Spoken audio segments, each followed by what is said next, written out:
오늘 제가 말씀드릴 주제는 율곡 이희 선생입니다.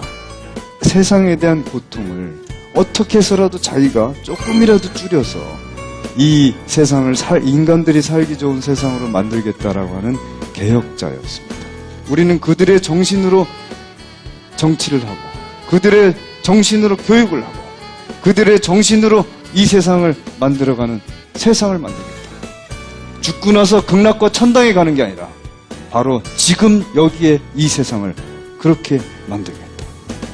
그게 그분들의 비전이었고 꿈이었습니다.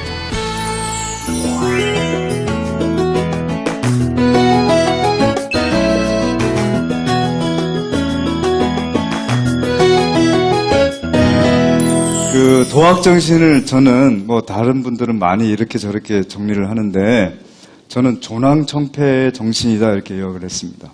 좀 어려운 말이긴 합니다만은 그러면 저기서 조는 높일 존자죠. 왕은 왕이라는 뜻이고 왕도 왕이고 그 다음에 천은 천하게 본다라는 거고 그 다음에 그 패는 패도라는 뜻입니다. 그러니까 왕도를 높이고 패도를 낮춘다는 말이에요. 좀 어려운 말이긴 하잖아요. 누구는 묘비병에 이렇게 써놨다고 그러더라고요. 나는 죽으면서 친구를 사랑하고 적을 미워하노라 이렇게 써놨대요. 근데 조낭천패의 정신은 뭐냐면 왕도를 높이고 패도를 천하게 여기노라 이런 뜻입니다. 패도란 이력가인하는 자입니다. 이는 써이자 힘력자 힘을 쓰는 자입니다. 그러면서 속일가자 어질인 자 어진 척 속이는 자입니다. 그럼 힘은 뭐냐? 가장 저질적인 힘이 주먹의 힘이죠. 주먹으로 약한 사람을 때리는 겁니다. 그 다음에 돈의 힘을 쓰는 거죠. 그 다음에 권력의 힘을 쓰는 겁니다. 그러면서도 어진 채 가장하는 거예요. 우리가 남이냐? 내가 다 봐줄게. 그게 패도라는 겁니다. 자기의 본심을 어그러뜨리고 다른 사람의 본심을 어그러뜨리고 자기나 다른 사람의 다 개돼지로 취급하는 것. 그러니까 더 중요한 건 뭐죠? 힘입니다. 항상. 왕도는 뭐냐? 이덕복인하는 자입니다. 덕을 행해서 다른 사람으로 하여금 복종케 하는 것. 덕이란 뭐냐? 덕이란 도대체 뭐냐? 그게 바로 공명의 도고 도학이라고 하는 겁니다. 어려운 좀 얘기가 나왔는데요. 보통 여기에 덕이라고 덕이 있잖아요. 아까 제가 말씀드린 대로 유학사상의 가장 핵심적인 사상이 뭐냐? 그럼 인이라고 서슴지 않고 말씀하셔도 됩니다. 그러면 인이 어디서 왔냐? 그것은 바로 인간의 덕이죠. 그 덕은 누가 줬지? 천생덕어여라고 하늘이 나에게 주었다 그랬습니다. 그럼 그 하늘이 누구지? 상제인가? 공자 이전에는 상제라고 생각했습니다. 공자는 그걸 반대했습니다. 공자는 하늘은 그냥 도일 뿐이다.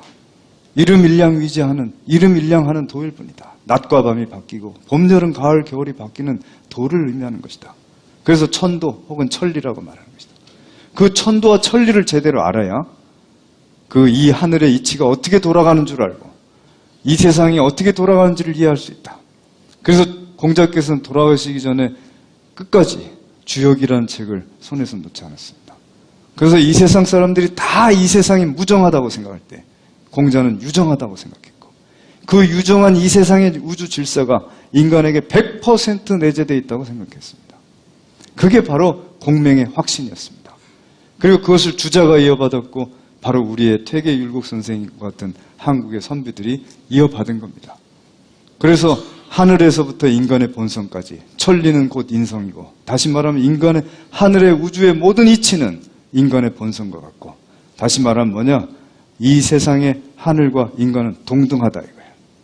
그게 바로 인간의 본성이다 이거예요. 그 본성은 우리 어머니가 나 좋아서 주고 미워서 안 주고 그런 게 아니다 이거예요. 하늘의 보편적인 본질 속에서 내 본성이 그걸 타고난 거이기 때문에 내가 선택하고 말고의 여지가 없다 이거야. 권력자 입장에서 선택하고 말고의 여지가 없다 이 말입니다. 어떤 누구도 인간의 본성이 선하고 어질다는 거에 대해서 선택할 권리가 없다 이거예요. 관여할 권리가 없다 이거예요.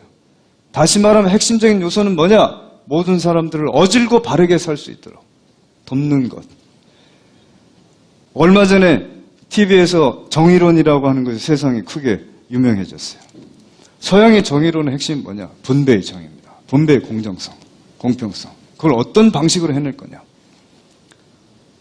우리 선비들의 공정성은 뭡니까? 정의론은 어지냐 어질지 않냐는 겁니다. 일본 일제시대 때도 대동아 공영권이라는 정의론이 있었고, 유럽에서도 나치가 뭐예요? 영어로 내셔널리즘입니다. 독일어로 나치오날리스무스, 줄여서 나치라고. 민족주의입니다. 그런 정의론이 있지만 우리는 그걸 정의론이라 보지 않나요? 왜 그랬지? 그런 정의론으로 뭘 했냐 이거예요. 사람 죽였잖아요. 함부로 끌고 가서 못된 짓 시키고. 그 사람이 누구네 집 자식인지 따위는 상관도 안 했다고.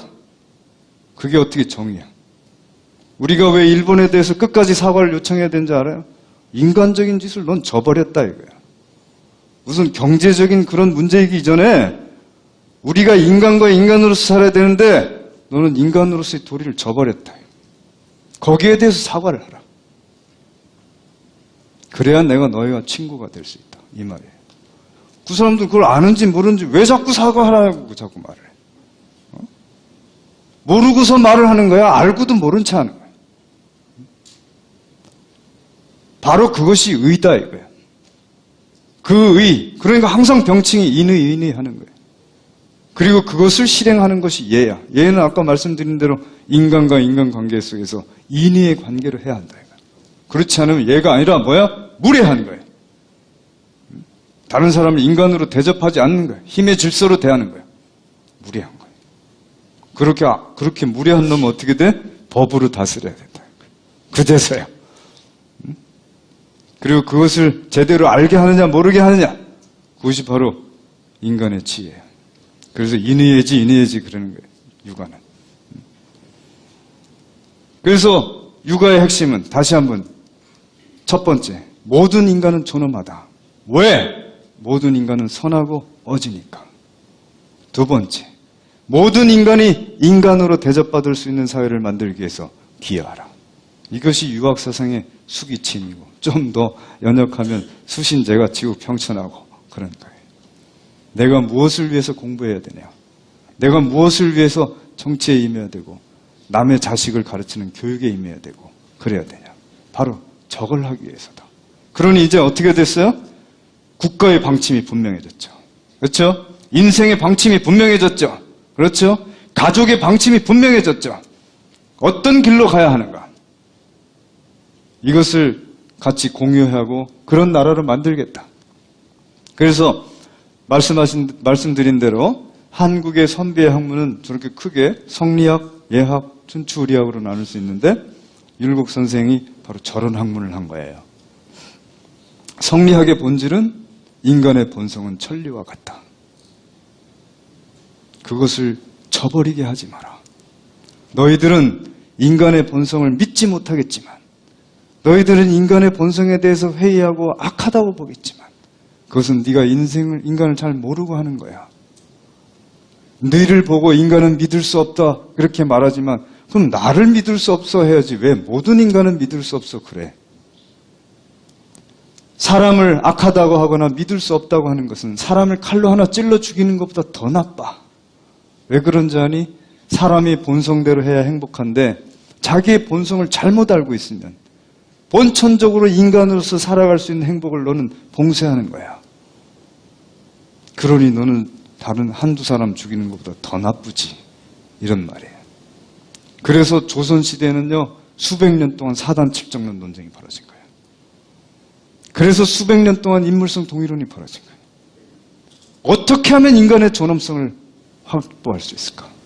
어떻게 하면 다른 사람들이 조금이라도 거기에 대해서 반대를 못하게 할 수 있을까? 한국 사람들이 저걸 잘 모르는 거예요. 그건 여러분 잘못이 아니에요. 우리나라가 20세기 초에 전 세계적으로 근대화와 현대화로 치닫고 있을 때 우리나라는 남의 종살이부터 시작했어요. 일본 사람들은 생각했어요. 10년만 길들이면 이것들을 종으로 삼을 수 있다. 우리 대뿐만 아니라 내 자손만대 종으로 만들 수 있다. 그래서 어떻게 했어요? 순사들이 말을 타고 다녀요. 한국 사람들 함부로 때리고 이 추운 날 옷 다 벗기고 찬물 뒤집어 씌워서 돌바닥에서 재웠어요. 그러면 길들여질 거라고 생각했어요. 1919년도에 3.1운동이 터져서 깜짝 놀랐어요. 어떻게 된 거예요? 그쯤 하면 종이 될 줄 알았는데 무릎을 꿇고 애들부터 남녀노소가 다 나와서 만세를 불렀어요. 어떻게 된 거지? 그때 주목을 한 게 영국입니다. 영국이 어때요? 산업혁명하기 전에 무슨 깡패와 같은 나라가 3,000년이 넘은 문명국가를 가서 단 시일 안에 인도 사람들은 자기가 알아서 3등칸 열차로 가고 1등칸은 당연히 영국 사람들이 타는 거로 만들었잖아. 우와, 어떻게 저렇게 만들었지? 빨리 가서 배워. 핵심은 분명했어요. 자기의 역사를 부정하게 하라. 자기의 어머니 아버지를 그지같이 여기게 하라. 자기 할아버지를 그지같이 여기게 하라. 그럼 어떻게 돼? 자존심이 없어지지. 그럼 뭘 추구하게 되지? 현실만 보지. 그럼 뭐지? 부귀를 못 누리면 바보 같은 놈이고, 옳고 그름 따위를 따지는 거는 그지 같은 놈이고, 어떤 짓인지 서슴지 않고 할 수 있는 놈들을 만들어야 부귀를 좀 준다면 어떤 짓인지 할 거고, 그것도 말 안 들으면 엄정하게 가혹하게 다름으로써 말을 들을 수 있을 텐데 그걸 없애려고. 그래서 그 다음에 한 게 뭐예요? 조선 성리학사를 세상에 주리론과 주기론으로 나눴어요. 조선 유림을 분열시켜라. 그래서 모든 가문에 족보를 찍어서 자기 가문 잘났다고 말하게 하라. 족보 찍는 돈을 줬어요. 그리고 학파를 양분했어요. 영남학파, 기호학파. 영남학파는 주리론, 기호학파는 주기론. 조선 유학사에서의 주리론과 주기론에 관한 연구가 바로 당시 경성제국대학교의 법문학부 교수였던 다카시 도로라는 사람이 나왔어요. 희대의 명저죠. 100년 동안 장악했으니까요. 어떤 누구도 거기에 대해서 의문을 제기하셨어요. 어떤 성리학자가 과연 주기론이 어디 있어요? 주기가 될까봐 걱정을 하는 거지. 그렇지 않아요? 우리나라의 성리학은 모두 다 주리론입니다. 인간의 본성은 천리와 같다라는 뜻이에요.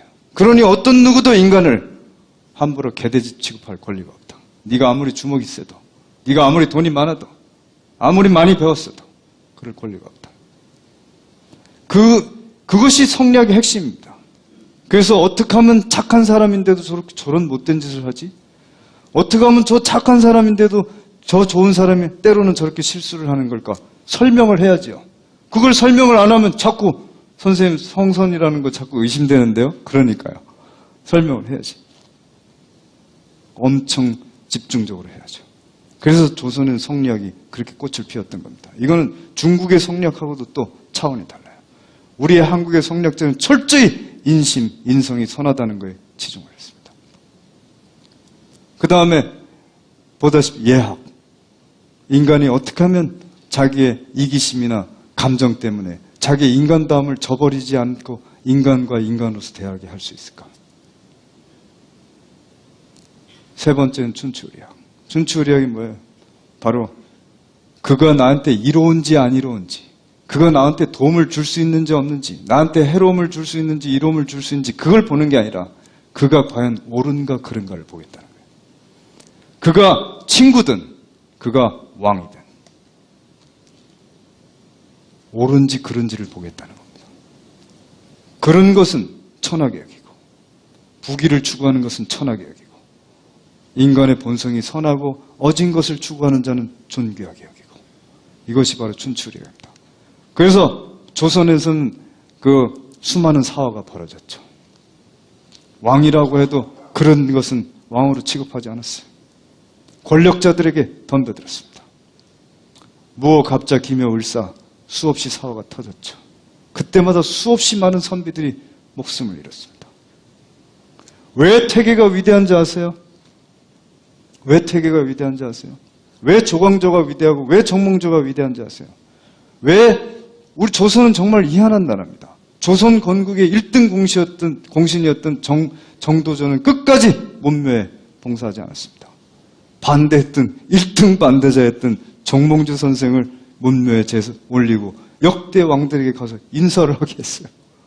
아이러니죠. 왜 그랬어요? 정도전과 정몽주는 여러분도 잘 아시다시피 새로운 나라를 꿈꾸는데 동의했습니다. 정도전은 빨리 하기를 바랐어요. 기득권을 가진 사람들이 절대로 기득권을 놓지 않기 때문에 기득권을 놓게 호소할 시간이 없다. 그때 백성들은 너무 도탄에 빠진다. 즉각적으로 할 수 있도록 무장의 힘을 빌리죠. 정몽준 반대했습니다. 바로 지금 우리가 그 방법을 쓴다면 앞으로도 계속 그런 방법을 쓰려는 사람들이 나올 거고, 고려 말에 무신의 난이 계속된 것을 너는 보지를 못했네. 그것은 일시적인 방책일 뿐이지 오래 갈 수가 없다. 다만 지금 내가 원하는 대로 즉각적으로 일이 시행되지 않을지라도 천천히 장구적으로 갈 수 있도록 다지면서 가야지. 한번 내가 마음먹은 대로 뒤집고 젖지고 하면 앞으로 후세를 기억할 수가 없다. 정도를 쓰지 않으면 아무리 내 목적이 좋다고 할지라도 책임질 수 없는 일이 벌어진다. 그리고 나서 바로 태조, 세종을 지나서 세조 때가 됐죠. 저는 세조의 잘못은 이루 말할 수 없이 크다고 봅니다. 세조는 정당하게 왕위가 될 수 없는 사람이었죠. 그 사람을 도와서 왕위를 옹립한 사람들은 누굽니까? 정의를 위해서 했습니까? 자기 부귀 공명을 위해서 했습니까? 그런 사람들을 자기 측근에 두고 그렇지 않은 사람들을 죽이고 그 수많은 선비를 죽이면서 정권을 잡아서는 어떻게 했습니까? 이 나라가 마치 내 것 마냥 자기를 왕위에 옹립하는데 철저하게 충성을 했던 사람들을 엄청난 부귀를 나눠주고 자기 나라인 것처럼 전행을 했습니다.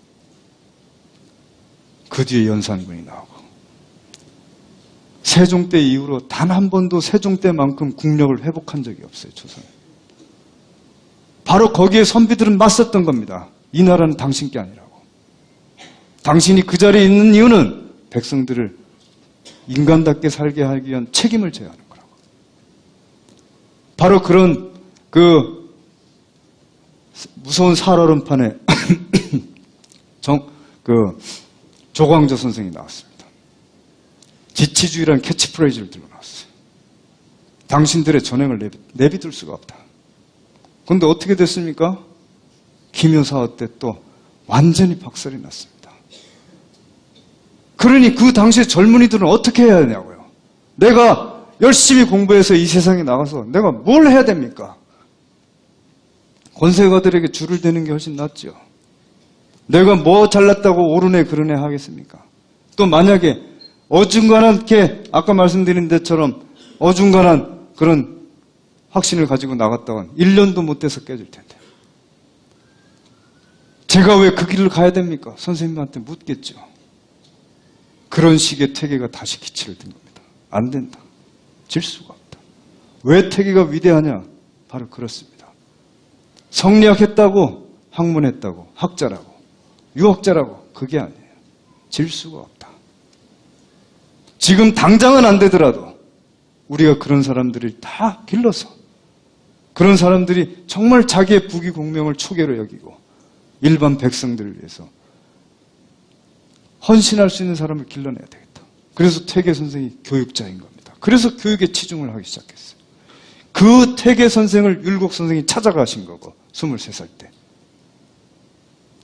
그리고 그 꿈을 이어받으려고 한 거죠. 그래서 율곡 선생이 정말 존경에 맞지 않으신 분은 바로 조광조 선생, 태계 선생입니다. 제가 이런 이야기를 장황하게 하는 이유는 그것을 모르고서는 율곡을 알 수가 없습니다. 그분이 어떻게 인생을 살려고 했는지, 어떤 나라로 이 세상을 디자인하고 어떤 나라로 만들려고 했는지를 알 수가 없는 거예요. 그래서 그 뒤에 조광조 선생 이후에 서경덕 선생이나 화담 선생이나 퇴계 선생이나 율곡 선생이 나왔죠. 그러면서 그 뒤에 그 학통을 계승했습니다. 자, 이제 드디어 율곡 선생이 등장을 하시는 겁니다. 퇴계 선생이 그런 일이 벌어지고 나서 퇴계 선생도 어땠어요? 자기가 그렇게 존경에 맞지 않았던 둘째 형이 충청도 관찰사까지 하신 분이 상소를 올렸다가 매를 맞아가지고 그 귀향을 가시다가 길에서 죽었어요. 보통 사람 같으면 이 더러운 세상 내가 상종을 하나 봐라 하고 도가처럼 산속에 들어서 은거했을 겁니다. 아니면 어떻게 살 길을 한번 찾아볼까 했을 거예요. 퇴계는 그렇지 않았던 겁니다. 절대로 이 싸움에 질 수가 없다. 왜 율곡 선생이 퇴계 선생을 찾아간지 아시겠어요? 그냥 어떻게 이름난 사람 한번 얼굴이나 한번 볼까? 그게 아니었던 겁니다. 도대체 어떤 생각을 가졌길래 그렇게 할 수 있을까? 이분은 아까 말씀드린 대로 어머니가 돌아가시고 나서 3년상을 치르고 불가에 귀의했다가 세상을 구제하게 한다고 나왔단 말이에요. 그러니 누구를 찾아갔는가? 그걸 주목해야 된다는 겁니다. 권세가를 찾아갔나? 아니었어. 그 모든 권력도 없는 시골에서 응거하고 있던 학자를 찾아갔습니다. 이게 바로 한국의 정신사예요. 이게 한국의 선비사라고. 이거를 그 사람들은 잘 알고 있었단 말이에요. 뭘 위해서 싸워야 되는가? 뭘 위해서 헌신해야 되는가? 그래서 제가 맨 처음에 말씀드렸던 대로 율곡 선생은 두 가지를 분명히 이해하셔야 됩니다. 그분은 누구지? 도학자다. 도학이 뭐지? 인간의 어진 본성을 확신하고 모든 인간이 어질게 살아갈 수 있도록 봉사하라고 하는 학문을 하신 거야. 아까 말씀드린 대로 일본 사람은 이러길 바랬죠. 그게 아니라 퇴계 선생은 주립하고 율곡 선생은 주깁하고. 그래서 어떻게 했지? 당파 싸움에서 싸웠대야. 그걸 원하는 겁니다. 그래야 종으로 삼을 수 있거든요. 주체성도 없고 확신이 없어야지. 응? 만약에 그런 길로 가는 게 바보 멍청이같이 생각해야지. 응? 아무 가치도 없는 얘기로 수백 년간 공리공담이나 하고 싸웠다고 여기게 해야지. 응? 관직 생활에 약 20여 년간 있었는데 이분은 한 번도 자기가 출세를 하기 위해서 애쓴 적이 없습니다. 항상 자신이 맡았던 일에 최선을 다해서 그 일이 잘 되려고 했었죠. 그런 성실함을 가진 그런 분들을 우리나라는 사실 엄청나게 많이 배출했습니다. 우리가 그런 것을 잘 알려지지 않아서 그렇지. 그리고 그 당시에 조선이 건국된 지 이제 200년이 넘었습니다. 이미 200년이 넘은 나라가 그 쇠약해질 대로 쇠약해진 나라를 어떻게 내가 다시 살려낼 것인가. 그렇게 책임을 삼았어요. 그래서 주변 사람들이 항상 율곡 선생 보고 아니 왕도 그렇고 주변에 그 실세들도 그렇고 개혁할 의지도 없는데 너 혼자 가서 그렇게 되겠냐. 너 건강만 상하니까 그냥 물러나는 게 어때? 그랬어요. 그때마다 율곡 선생님 그랬어요. 나라도 이걸 지탱하지 않으면 누가 이것을 감당하겠어?